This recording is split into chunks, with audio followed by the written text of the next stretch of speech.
Baka pwede naman makairam ng pera kahit 1,000 kasi kailangan ko.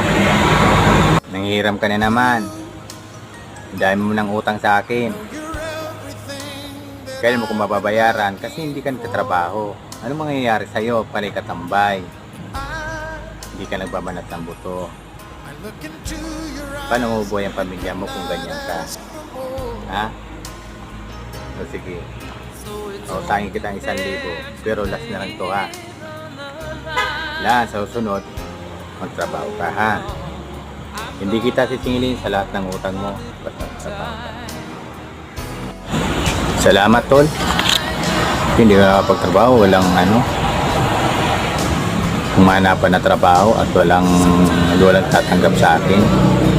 Kaya, eto, patambay-tambay lang. Salamat dito, tol. Baka saan mabayaran kita.